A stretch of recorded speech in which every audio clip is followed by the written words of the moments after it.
Greetings and salutations in the name of our Lord. I hope you're having a fabuloso day. Let me get my microphone down here. There we are. Today we begin a new season and a new journey, a new jaunt into Genesis. We went through the New Testament last year, and basically we read the end of the story. And I'm guilty of doing this. When I have a book, I like to sometimes go to the end of the book and see how it ends, and then go back to the beginning start. I know, it's a terrible habit. But I do that sometimes with a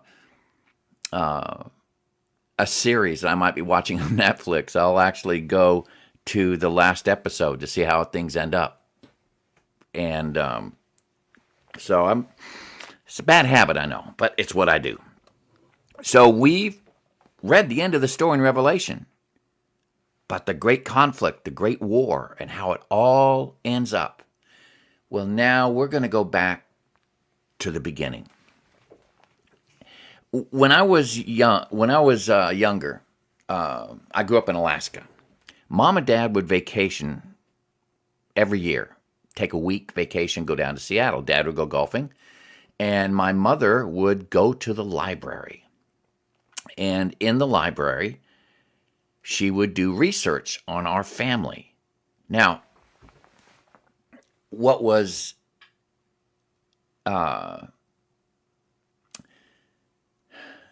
really interesting is that she traced our family all the way back to England in the 1200s, all right? And then she traced their migration westward to the New World. And they came over the New World, I think, somewhere around the 1700s, maybe late 1600s, early 1700s, in the Northeast. And a group of the Garwoods stayed up in what is now known as New Jersey. And another group of Garwoods, which became my family, my branch, migrated south to the Georgia, Kentucky, Tennessee, South Carolina area. Of course, it wasn't called that back then, but that's where they grouped. And from there to all points west, out to the Ohio River Valley, etc.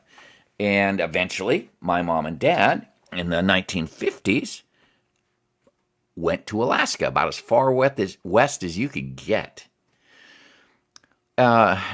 Raised us in Alaska. I left the town. I left the city where I grew up in Sitka, Alaska, joined the Navy, traveled all over the United States, and ended up, after getting out of the Navy 16, 17 years later, living in Georgia.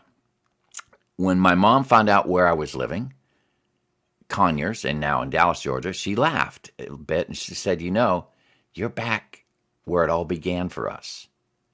And that fascinated me. The fact that I ended up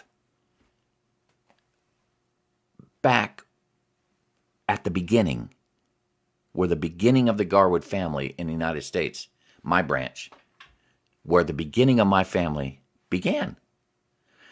And to me, I've always been a little bit in awe of that God brought me back to the beginning of where it all began for me. Well, that's Genesis. Genesis is the beginning. I'm going to pull up our document here. I start off studying Genesis because I want to talk about with this quote from The Lion, the Witch, and the Wardrobe, and it's called A Deeper Magic. If you're familiar with C.S. Lewis's The Lion, the Witch, and the Wardrobe, the Pevensie family gets transported to this magical place where there's talking animals and witches and warlocks, and their hero, Aslan, the lion, the king, and he's locked in a struggle with a witch who wants to destroy him. And in the course of the story, she manages to corrupt one of the younger Pevensie boys. And in order to save him, Aslan offers himself up as a sacrifice. And she kills him on an altar. And Lucy and Susan Pevensie they see him die. And they go down to tend the body after the wicked witch and her cohorts are gone. And something happens. There's a clap of thunder. The altar breaks, and they turn around, and Aslan is gone.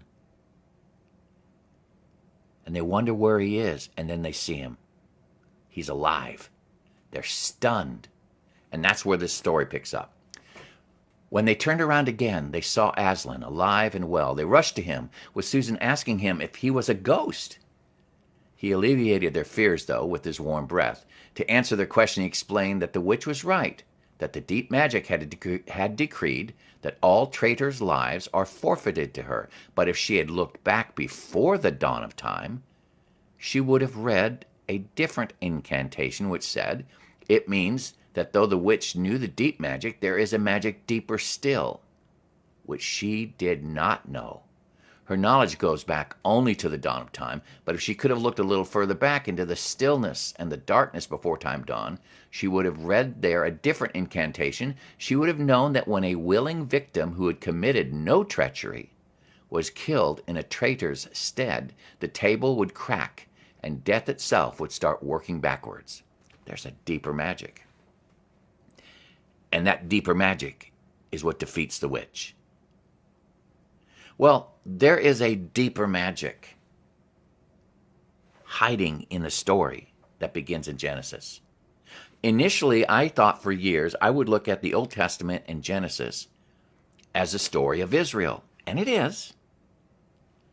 The story of the Jewish people chosen by God. And it is. But under that surface, there's a purpose. God chose Israel to preserve his words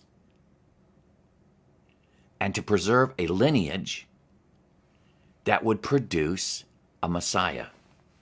Yes, he was a Jewish Messiah. Yes, Yeshua was Jewish.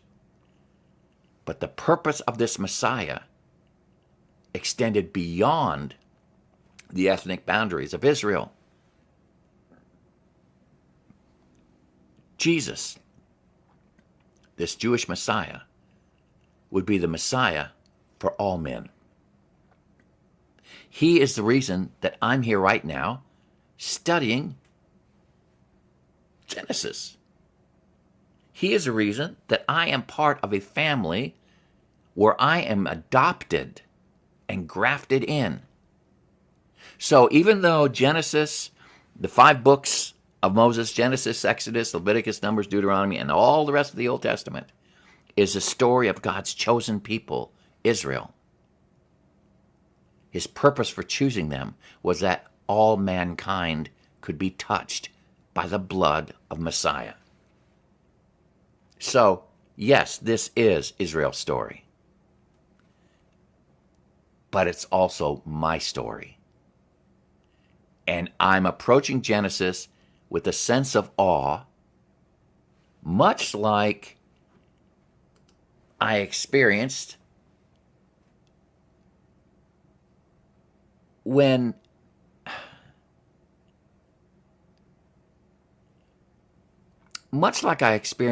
I realized that I am living accidentally in Georgia, where it all began for my family. Alaska is not my home. Georgia is. This is where it all began. And that gives me a sense of, I don't know what the word I'm looking for is. It gives me a sense of being grounded. I'm back where I'm supposed to be. I'm doing what I'm supposed to be doing. I've come home. That's Genesis for me. Yes, it's a story of Israel, but it's my story, because contained in a deeper magic underneath the surface of the story of Genesis that we're going to read is the germ, is the beginning of what is my story. So, let's look at Genesis chapter 1. In the beginning, God created the heavens and the earth. All right, I'm going to stop right there, because I have this little note that says gap theory. Google, I want you to do this. Google Don Stewart, what is the gap theory? He handles a theory that is popular in some circles. It's called the gap theory. There's a gap between verse 1 and verse 2. In the beginning, God created heavens and the earth. Now the earth was formless and empty. Darkness was over the surface of the deep, and the Spirit of God was hovering over the waters. The gap theory says that instead of the word was, it could also be interpreted as became. So you'd say, in the beginning, God created heavens and the earth became formless and empty. So there was a creation, and then some kind of destruction, which is what it's talking about here. Darkness is over the surface of the deep. The Spirit of God was hovering over the waters. The Hebrew in this hints at a violence, a troubling, if you will. And so the gap theorists would say, in the beginning, God created heavens and the earth. Something happened. It was destroyed. And the earth became formless and empty. And then starting with verse 3, God is recreating. Now that's the gap theory. I'm going to give you the Reader's Digest condensed version. I don't think this is true. I don't think this is an accurate way of translating this. And that will be Don Stewart's conclusion as well. And I would please read that article. It's good to know, and it has some great information in there. I believe that in the beginning of the beginning of the beginnings, God created. And as he began this, the earth was formless. There was nothing there. It was empty, nothing there. Darkness. Darkness is the absence of light. There was no light. And the Spirit of God was hovering over the waters. And the word hovering has an anticipatory type thing, anticipatory type meaning to it. So it's like he can't wait to get started. That's the sense I get from that. And God said, let there be light. And there was light. God saw that the light was good, and he separated the light from the darkness. God called the light day, and he called the darkness, he called night. And there was evening, and there was morning, the first day. God said, let there be a vault. That's the NIV translation. To me, that's a confusing word. Other translations use the word expanse. Let there be an expanse, something that separates between the waters, to separate water from water. So God made the vault and separated the water under the vault from the water above it. And it was so. God called the vault the sky. And there was evening and there was morning, the second day. So there's water on the earth, there's water in the clouds, and in between is the sky. And God said, let the water under the sky be gathered to one place, and let dry ground appear. And it was so. God called the dry ground land, and the gathered waters he called seas. And God saw that it was good. Now, this is just a curious thing with me. The continents and stuff, the way the earth is configured today with the different continents and everything, I don't believe it was that way. Here it just says, let the sky be gathered to one place. Let the water under the sky be gathered to one place. So there was one giant ocean. And let dry ground appear. The sense I get is that there was just one land mass. And the rest of the earth was the oceans. God saw that it was good. Then God said, let the land produce vegetation. Oh, by the way, that one landmass thing, it becomes important to me later when we talk about Noah and his story. But I digress. God said, let the land produce vegetation, seed-bearing plants, trees on the land that bear fruit with seed in it according to their various kinds, and it was so. The land produced vegetation, plants bearing seed according to their kinds, and trees bearing fruit with seed in it according to their kinds. And God saw that it was good, and there was evening and there was morning, the third day. So now we've got plants, we got fruits, we got vegetables. And God said, let there be lights in the vault of the sky to separate the day from the night, and let them serve as signs to mark sacred times, days, years. And let them be lights in the vault of the sky to give light on the earth. And it was so. God made two great lights, the greater light to govern the day, the sun, and the lesser light to govern the night, the moon. He also made the stars. God set them in the vault of the sky to give light on earth, to govern the day and the night, and to separate light from darkness. And God saw that it was good, and there was evening, and there was morning, the fourth day. God said, "Let the water teem with living creatures, and let birds fly above the earth across the vault of the sky." So God created the great creatures of the sea, and every living thing with which the water teems and that moves about in it, according to their kinds, and every winged bird according to its kind. And God saw that it was good. God blessed them and said, "Be fruitful and increase in number, and fill the water in the seas, and let the birds increase on the earth." And there was evening and there was morning, the fifth day. All right, so now we got people, animals in the sea, and we got birds. And God said, "Let the land produce living creatures according to their kinds." All right, we're going to the land-locked animals now. The livestock, the creatures that move along the ground, the wild animals, each according to its kind.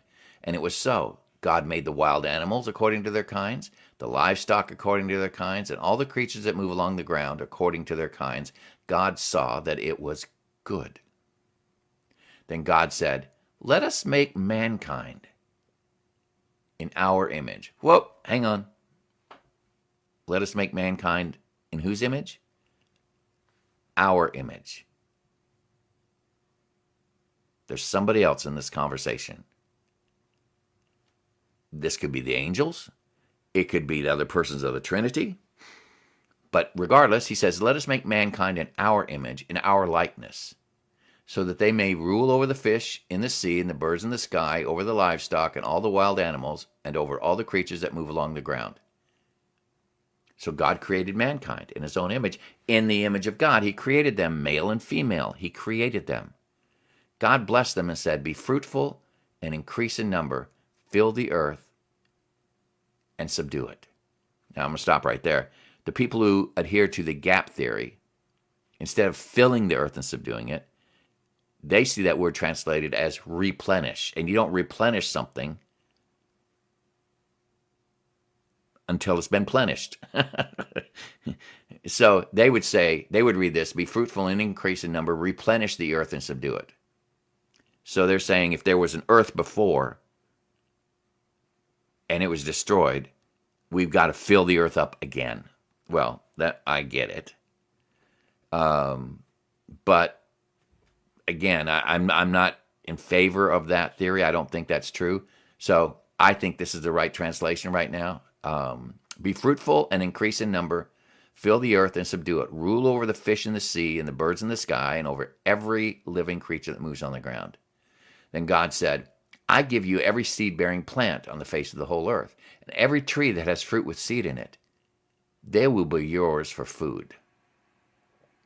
And to all the beasts of the earth, and all the birds in the sky, and all the creatures that move along the ground, everything that has the breath of life in it, I give every green plant for food." And it was so.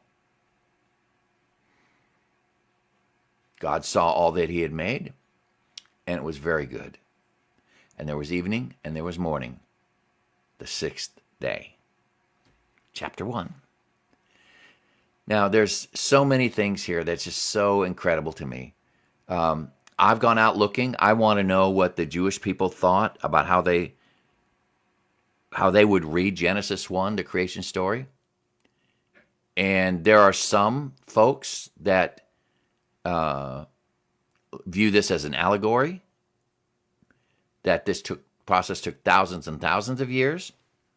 But there's a large group of Jewish scholars and rabbis that say it says what it says, 24-hour periods, that God created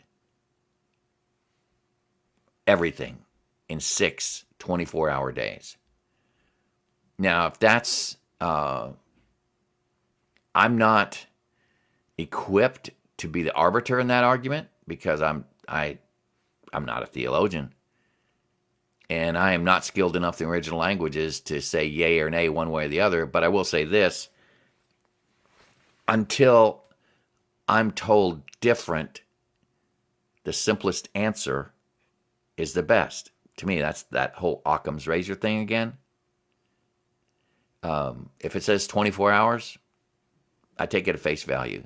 God is certainly capable of doing what he wants to do in a 24-hour period. I don't have any issues with it. I know science, sometimes modern science, is in disagreement with this. But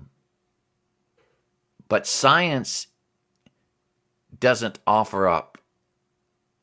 The purpose of science is to evolve. It starts with a theory, and then it searches for evidence to support or disprove this theory. It needs to recreate an issue over and over and over again, and it needs to be observed in order for the theorems to be proven or disproved.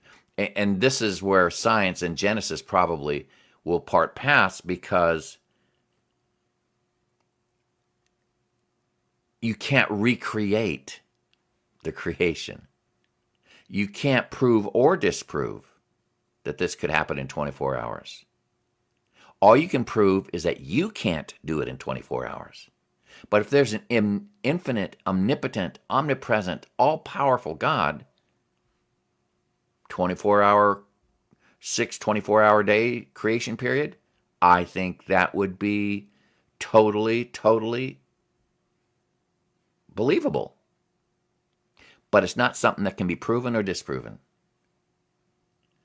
So, that being the case, I'm going to believe the Word of God. When it says 24 hours, I believe it. And I really don't care what the scientific world says about me. If I embrace this, if I know that if I get to heaven, when I get to heaven, and as Paul says in Corinthians, then I will know everything as I am known. If it turns out God took 1,000 years for each one of these 24-hour periods, and this was just symbolic or allegorical, nothing changes to me. It's not important. It's not a hill I'm going to stand on, except to say that I believe what God's word says.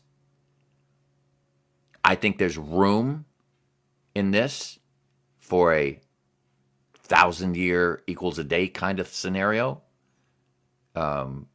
This is a summation of the creation story. But to be on the safe side, with my faith, I'm just going to take it at face value. It says it took a day to do this. It took a day to do that. It took a day to do the other thing. I'm totally okay with that. I don't have any issues with it. To me, the point of this chapter, the point of this beginning is this is where it all begins for us, for you, for I. This is our beginning.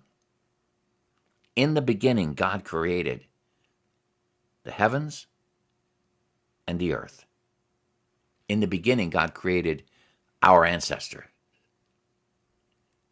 This is our story. This is our beginning. All right. Thank you for joining me at the beginning of this new journey. It's going to be a fun one. Tomorrow, Genesis chapter 2, where we go back and break down this creation sequence into a little bit more detail. All right, this is Mr. G. Here's my coffee, and I am out of here. Have a great day. Bye-bye.